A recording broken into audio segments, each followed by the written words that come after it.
Talk. Progress in public life. 1835 to 1838. Les hommes en tout n'y s'éclairent que par le tâtonnement de l'expérience. Les plus grands génies sont humains entraînés par leur siècle d'ergot. Men are only enlightened by feeling their way through experience. The greatest geniuses are themselves drawn along by their age. In September 1835, after long suffering, his mother died amid tender care and mournful regrets. Her youngest son was a devoted nurse. Her loss struck him keenly, but with a sense full of the consolations of his faith. To Gaskell he writes, how deeply and thoroughly her character was imbued with love, with what strong and searching processes of bodily affliction she was assimilated in mind and heart to her Redeemer, how above all other things she sighed for the advancement of his kingdom on earth, how few mortals suffered more pain, or more faithfully recognized it as one of the instruments by which God is pleased to forward that restoring process for which we are placed on earth. Then the world resumed its course for him, and things fell into their wonted ways of indefatigable study.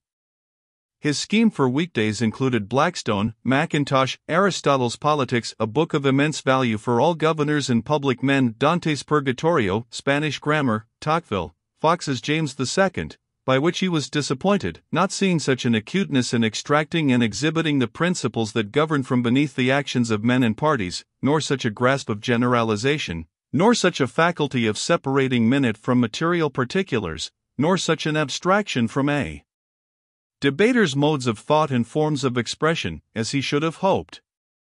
To these he added as he went along the Génie du Christianisme, Bolingbroke, Bacon's Essays, Don Quixote, the Annals of Tacitus, Labo's Life of Laud, somewhat too Laudyish, though right au fond, unlike Lawson's Laud, a most intemperate book, The Foam Swallows Up All the Facts, Childe Harold, Jerusalem Delivered, beautiful in its kind, but how can its author be placed in the same category of genius as Dante? Pollock's Course of Time, much talent, little culture, insufficient power to digest and construct his subject or his versification, his politics radical, his religious sentiments generally sound, though perhaps hard. In the evenings he read aloud to his father the Faerie Queene and Shakespeare. On Sundays he read Chillingworth and Juel, and, above all, he dug and delved in St. Augustine. He drew a sketch of a project touching peculiarities in religion. For several days he was writing something on politics. Then an outline or an essay on our colonial system. For he was no reader of the lounging, sauntering, passively receptive species, he went forward in a sedulous process of import and export, a mind actively at work on all the topics that passed before it. At the beginning of the year 1836 he was invited to pay a visit to Drayton, where he found only Lord Harrowby, a link with the great men of an earlier generation, for he had acted as Pitt's second in the duel with Tierney, and had been Foreign Secretary in Pitt's administration of 1804, might have been Prime Minister in 1827 if he had liked, and he headed the waverers who secured the passing of the Reform Bill by the Lords. Other guests followed, the host rather contracting in freedom of conversation as the party expanded. 71. Visit to Drayton. I cannot record anything continuous, Mr. Gladstone writes in his memorandum of the visit, but commit to paper several opinions and expressions of Sir R. Peel, which bore upon interesting and practical questions. That Fox was not a man of settled, reasoned, political principle. Lord Harrowby added that he was thrown into opposition and Whiggism by the insult of Lord North. That his own doctrines, both as originally declared, and as resumed when finally in office, were of a highly toned spirit of government.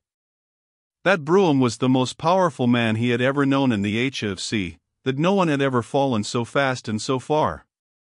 That the political difficulties of England might be susceptible of cure, and were not appalling, but that the state of Ireland was to all appearance hopeless. That there the great difficulty lay in procuring the ordinary administration of justice, that the very institution of juries supposed a common interest of the juror in the state, a condition not fulfilled in the present instance, that it was quite unfit for the present state of society in Ireland. Lord Harrowby thought that a strong conservative government might still quell agitation. And Sir B. Peel said Stanley had told him that the Whig government were on the point of succeeding in putting a stop to the resistance to payment of tithe, when Lord Althorp, alarmed at the expense already incurred, wrote to stop its collection by the military. We should probably live to see the independence of Poland established. The Duke of Wellington and others arrived later in the day. It was pleasing to see the deference with which he was received as he entered the library. At the sound of his name everybody rose. He is addressed by all with a respectful manner. He met Peel most cordially, and seized both Lady Peel's hands. I now recollect that it was with glee Sir Peel said to me on Monday, "I am glad to say you will meet the Duke here," which had reference, I doubt not, partly to the anticipated pleasure of seeing him, partly to the dissipation of unworthy suspicions. He reported that government are still laboring at a church measure without appropriation. January 20th. The Duke of Wellington appears to speak little, and never for speaking's sake, but only to convey an idea, commonly worth conveying. He receives remarks made to him very frequently with no more than "ha," a convenient, suspensive expression, which acknowledges the arrival of the observation and no more. Of the 2 days which he spent here he hunted on Thursday, shot on Friday, and today travelled to Strathfield more, I believe, than 100 miles, to entertain a party of friends to dinner.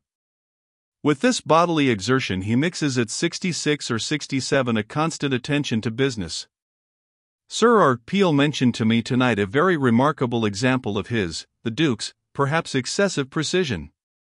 Whenever he signs a draft on Coutts's, he addresses to them at the same time a note apprising them that he has done so.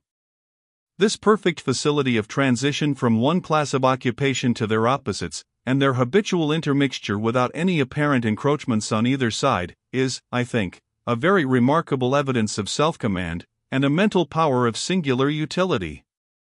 Sir Robert is also, I conceive, a thrifty dealer with his time, but in a man of his age, Peel now 48, this is less beyond expectation. He said goodbye on the last night with regret. In the midst of the great company he found time to read Bossuet on variations, remarking rather oddly, "Some of Bossuet's theology seems to me very good."